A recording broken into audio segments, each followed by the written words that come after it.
RRB NTPC 2024 का दोस्तों notification का शॉर्ट नोटिस आ चुका है। कौन कौन इस फॉर्म को भर सकते हैं, जैसा कि आप लोगों ने देखा होगा आरआरबी की तरफ से अभी आपका 2 दिन पहले आरआरबी जेई का नोटिस दिया है, जिसमें कि आपको बताया गया था कि 30 तारीख से इसका अप्लाई प्रारंभ हो जाएगा। तो दोस्तों आज आपका आरआरबी एनटीपीसी का नोटिफिकेशन का डेट भी आ चुका है दोस्तों, और कौन कौन इस फॉर्म को भर सकते हैं, तो आपको वीडियो पूरा देखना है। सबसे पहले हम बात करें आरआरबी एनटीपीसी 2024 एग्जाम्स की, तो दोस्तों यहाँ पर सबसे पहले RRB non technical popular categories exams का रहेगा। कंडक्टिंग अथॉरिटी आपकी रेलवे रिक्वायरमेंट बोर्ड यानी कि आरआरबी आपका एग्ज़ाम लेगी, ये एजेंसी का नाम है दोस्तों। और यहाँ पर आप देखेंगे तो किस प्रकार की पोस्ट आपको देखने को मिलेगी आरआरबी एनटीपीसी 2024 के अंदर। कुछ न्यू पोस्ट भी ऐड हुई हैं दोस्तों, यहाँ पर देख सकते हैं RRB NTPC 2024 post junior clerk कम टाइपिस्ट, दूसरे नंबर पर अकाउंट्स क्लर्क कम टाइपिस्ट, तीसरे नंबर पर आपका जूनियर टाइम कीपर एंड चौथे नंबर पर ट्रेन क्लर्क, फिर है आपका कॉमर्शियल कम टिकट क्लर्क, फिर है आपका ट्रैफिक असिस्टेंट। और आप नीचे जाएंगे तो यहाँ पर आपको देखने को मिलेगा 7 नंबर पर गुड्स गार्ड। 8 नंबर पर जाएंगे तो आपको देखने को मिलेगा सीनियर कमर्शियल कम टिकट क्लर्क, और ये दोस्तों आपकी पोस्ट है। 9 नंबर पर आपका सीनियर क्लर्क और 10 नंबर पर जूनियर क्लर्क आप लोगों को देखने को मिलेगा। तो ओवरऑल आपकी आरआरबी एनटीपीसी की जो जॉब है दोस्तों, आरआरबी एनटीपीसी की जो जॉब है उसके अंदर टोटल आपको 10 प्रकार की पोस्ट देखने को मिलेगी, जो कि हमने यहाँ पर आपको डिटेल में बता दिया है। तो कौन कौन पोस्ट के लिए क्या एलिजिबिलिटी रहेगी वो भी हम आपको यहाँ पर डिस्कस करेंगे। तो आपको पूरा वीडियो देखना है, सब कुछ बताएंगे एक ही वीडियो में कि कब से आप लोग फॉर्म भर सकते हैं, एज रिलैक्सन क्या रहेगी और एज लिमिट कब काउंट की जाएगी, क्या 18 साल वाले इस फॉर्म को भर सकते हैं या नहीं भर सकते हैं, और मैक्सिमम आपकी एज लिमिट क्या रहेगी, सब कुछ डिटेल में डिस्कस करेंगे। तो यहाँ पर RRB NTPC 2024 essential qualification check the post wise RRB NTPC essential qualification detail from the table below. तो दोस्तों यहाँ पर सबसे पहले तो हम बात करें, यदि आपको एक शब्द में यानी कि ओनली आपको सारांश दिया जाए तो 12वीं पास और ग्रेजुएशन पास दोनों के लिए ये वैकेंसी होती है। आरआरबी एनटीपीसी की जो वैकेंसी है वो आपकी ओवरऑल 12th बेस पर एंड ग्रेजुएशन बेस पर आती है। लेकिन दोस्तों जो हमने अभी ऊपर आपको पोस्ट बताई हैं यहाँ पर दोस्तों, तो जूनियर क्लर्क कम टाइपिस्ट इसके लिए आपको 12वीं पास होना होगा सिंपली इस प्रकार से, और इसके लिए अभी आपका 12वीं पास। और यहाँ पर आप सीनियर वाली पोस्ट जो देखेंगे जैसे गुड्स गार्ड सीनियर क्लर्क कम टाइपिस्ट, इसके लिए आपका ग्रेजुएशन मांगा जाएगा। ग्रेजुएशन दोस्तों आप लोगों के पास होना चाहिए, यानी डिग्री आपके पास होनी चाहिए, तभी आप इस फॉर्म को भर सकते हैं। तो इस प्रकार से आपकी पोस्ट रहेगी। आपको मोटा मोटा यदि बताया जाए सरल भाषा में तो आपको सिंपली दो ही एसेंशियल क्वालिफिकेशन मांगी गई हैं। तो एक है आपकी 12th पास, एक है ग्रेजुएशन पास। यदि कोई ग्रेजुएशन है तो दोनों पोस्ट को आप भर सकते हैं। दोनों के लिए आपका एग्ज़ाम प्री एक ही होगा और CBT 2 आप लोगों के अलग अलग होंगे। CBT 2 एनटीपीसी के अंदर जो CBT 2 होगा वो दोस्तों अलग अलग पोस्ट के लिए अलग अलग होगा, लेवल वाइज होगा।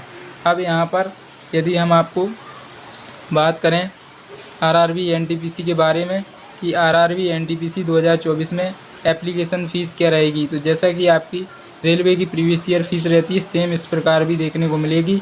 यानी कि PWD female and transgender ex serviceman ST के लिए मात्र 250 रुपये फीस आपकी रहने वाली है फॉर्म की। इसके बाद आप देखेंगे तो SC ST ESM PWD female minority के लिए 250 रुपये। इसके बाद आप नीचे आएंगे तो यहाँ पर जनरल OBC EWS के लिए 500 रुपये का दोस्तों चार्ज करना पड़ेगा आपको। 500 रुपये आपकी फ़ीस काफ़ी ज़्यादा रेलवे रख रही है यहाँ पर। अब जो सबसे इम्पोर्टेंट पैरा आ चुका है वो है आप लोगों का आरआरबी एनटीपीसी 2024 एज लिमिट के बारे में। एज लिमिट के लिए बहुत ही इम्पोर्टेंट फैक्टर हो जाता है, क्योंकि काफ़ी लोग एज लिमिट के चलते फॉर्म को नहीं भर सकते हैं, क्योंकि उन्होंने सही से इसको डिस्कस से देखा हुआ नहीं होता है। तो यहाँ पर देखेंगे to be eligible for the upcoming RRB NTPC 2024 exam candidate must meet the following age criteria, they must be at least 18 year, यानी कि दोस्तों not exceed minimum age limit 33 year, यानी कि दोस्तों 18 से 33 साल तक के आप लोग हैं तो डेफिनेटली इस फॉर्म को भर सकते हैं। इसके बाद यदि कोई 33 प्लस है तो वो लोग एज रिलैक्सेशन देख सकते हैं अपना, उसमें आपको कैटेगरी वाइज एज रिलैक्सेशन देखने को मिलेगा। लगभग 2 साल से लेकर 5 साल के बीच रिलैक्सेशन अलग अलग कैटेगरी में मिलता है। 2 से 5 साल तक का एज रिलैक्सेशन का प्रावधान है रेलवे के अंदर, यानी कि आरआरबी एनटीपीसी के अंदर, तो वो अलग अलग कैटेगरी में आपको देखने को मिलेगा। इसके बाद यदि हम बात करें आरआरबी एनटीपीसी 2024 सिलेक्शन प्रोसेस क्या रहेगा, तो यहाँ पर देख सकते हैं the RRB NTPC 2024 selection process comprises 4 stage successful completion for all 4 stage make applicant eligible for the RRB NTPC requirement 2024। The selection process includes the following stage. तो इन स्टेज को आपको क्वालिफाई करना होगा। फर्स्ट स्टेज में आपका CBT 1 होगा, second stage CBT 2 होगा, typing skill test and aptitude test, document verification, यानी कि ओवरऑल 4 स्टेप आप लोगों को यहाँ पर कंप्लीट करने होंगे, तभी आप लोग इसको फाइनल सिलेक्शन ले सकते हैं और इसमें क्वालिफाई कर सकते हैं। CBT 1 यहाँ पर हम डिटेल में बताएं तो CBT 1 जो होगा सभी के लिए कॉमन होगा, चाहे वो 12th लेवल हो, ग्रेजुएशन लेवल हो, CBT 1 सभी के लिए सेम होगा। जैसे ही CBT 1 में जो कट ऑफ लगेगी उसमें आपको पता चलेगा कि आप कितने लेवल क्वालिफाई किए हैं। लेवल 6 तक जॉब है तो लेवल 6 तक क्वालिफाई किए हैं, सभी लेवल की अलग अलग कट ऑफ जाएगी, तो उस हिसाब से आप लोग CBT 2 देंगे। यदि आप 4 लेवल तक क्वालिफाई हुए हैं तो 4 CBT 2 देने होंगे, 6 लेवल तक क्वालिफाई हैं तो अलग अलग लेवल के अलग अलग CBT 2 आपको देने को मौका मिलेगा। इसका टाइपिंग स्किल टेस्ट केवल एक बार लिया जाएगा सभी लेवल के लिए। यदि आप इसको पास कर जाते हैं तो सभी लेवल पास हैं, इसको फेल कर जाते हैं सभी लेवल फेल हो जाएंगे। डॉक्यूमेंट वेरिफिकेशन होगा और यहाँ पर आप लोगों का सिलेबस क्या रहेगा वो यहाँ पर आप देख लीजिए। सिलेबस आपका CBT 1 का है, ये CBT 1 का सिलेबस है जो कि सभी को देना होगा। तो यहाँ पर देख सकते हैं 4 सेक्शन से क्वेश्चन आएंगे। मैथमेटिक्स से 30 क्वेश्चन, 30 अंक के, जनरल इंटेलिजेंस एंड रीजनिंग से 30 क्वेश्चन, 30 अंक के, जनरल अवेयरनेस से 40 क्वेश्चन, 40 अंक के, ओवरऑल 100 क्वेश्चन, 100 अंक के। टाइम ड्यूरेशन आपको मिलेगा 1.5 घंटे आप लोगों को टाइम ड्यूरेशन मिलेगा। काफ़ी अच्छा टाइम इसमें दिया जाता है, लेकिन ये आपका प्री है, यानी कि CBT 1 है आप लोगों का, ये CBT 1 है इसलिए इसमें टाइम ज़्यादा मिल रहा है। लेकिन CBT 2 इसका विपरीत होगा। यहाँ पर देखेंगे CBT 2 RRB NTPC 2024 exam pattern CBT 2। The CBT 2 is the second stage of the RRB NTPC exam and it has a different difficulty level compare to CBT 1। तो यहाँ पर हमने पहले ही आपको बताया था CBT 2 जो होगा आपका वो डिफरेंट होगा, यानी कि डिफरेंट तो कुछ नहीं होगा, सिर्फ ओनली आपको टाइम कम दिया जाएगा। टाइम आपको बहुत ही कम मिलेगा CBT 2 में, और जो क्वेश्चन का लेवल होगा वो बहुत ही हाई लेवल यहाँ पर पूछा जाएगा। यहाँ पर जैसा कि सिलेबस देख सकते हैं, मैथमेटिक्स में 35 क्वेश्चन 35 अंक के, रीजनिंग में 35 क्वेश्चन 35 अंक के, general intelligence and reasoning general awareness 50 question 50 अंक के। ओवरऑल आप लोग देखेंगे तो टोटल 120 क्वेश्चन 120 अंक के। टाइम ड्यूरेशन आपका वही टाइम रहेगा 1.5 घंटे। अब इसमें आप लोगों का बहुत ही कम टाइम पड़ने वाला है, क्योंकि पिछली बार 100 क्वेश्चन थे और आपका 1.5 घंटे समय था, लेकिन इस बार 120 क्वेश्चन है और इस बार डिफ़िकल्टी लेवल भी हाई रहेगा और फिर भी आपका टाइम उतना ही है।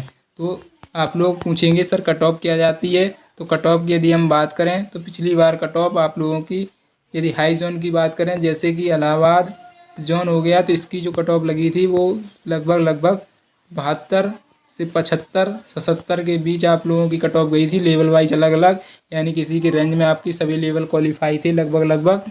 तो आप समझ सकते हैं कि इस बार टारगेट आप 85 से 90 के बीच का रखेंगे, तभी आप लोग क्वालिफाई करेंगे सभी लेवल के लिए। इसके बाद इसमें यदि कट ऑफ की बात करें तो 88 से लेकर और 92 तक सभी लोगों का फाइनल सिलेक्शन हो गया था।